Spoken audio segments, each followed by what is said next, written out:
Hello friends, welcome to my style channel.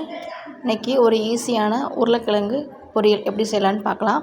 நான் 2 உருளைக்கிழங்கு எடுத்து கட் பண்ணி தண்ணியில் போட்டுக்கிட்டேன். உங்களுக்கு என்ன சைஸ் வேணுமோ அந்த மாதிரி கட் பண்ணிக்கோங்க. உருளைக்கிழங்கை வந்து குக்கரில் வச்சு விசில் விடுறத விட இந்த மாதிரி குட்டி குட்டியாக கட் பண்ணி அவிச்சு நம்ம தாளிக்கும் போது அதில் உள்ள இந்த நீரெல்லாம் வெளியேறிடும். அப்படி ஏறும்போது பெரியவங்களுக்கு அந்த கேஸ் ட்ரபிள் பிரச்சனை தொந்தரவு வந்து இருக்காது. இதை வந்து தாராளமாக பெரியவங்க செஞ்சு சாப்பிட்லாம். அப்புறம் கடாயில் எண்ணெய் ஊற்றி கடுகு, வெங்காயம் நல்லா வதக்கி விட்டுக்கோங்க. வதக்கி விட்டுட்டு ஒரே ஒரு தக்காளி சேர்த்துக்கோங்க.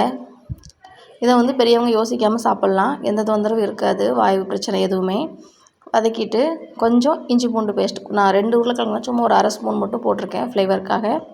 அப்புறம் மஞ்சள் பொடி, மிளகாய் பொடி, அப்போ வதங்கிறதுக்காக உப்பு போட்டுக்கோங்க.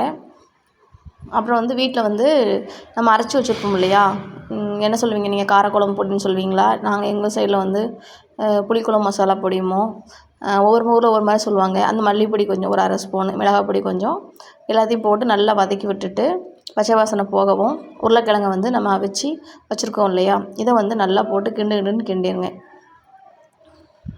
அதுக்கப்புறம் ஒரு 1/2 லெமனை வந்து மேலே பிழிஞ்சு விட்டிங்கன்னா ஃப்ளேவர் வந்து சூப்பராக இருக்கும். இது சப்பாத்திக்கும் நல்லாயிருக்கும், சாப்பாட்டுக்கும் நல்லாயிருக்கும். இந்த மாதிரி நீங்களும் செஞ்சு பாருங்கள். செஞ்சு பார்த்துட்டு எப்படி இருக்குன்னு சொல்லுங்கள். சூப்பராக இருக்கும். பிடிச்சா லைக் பண்ணுங்கள், சப்ஸ்கிரைப் பண்ணுங்கள். Bye bye.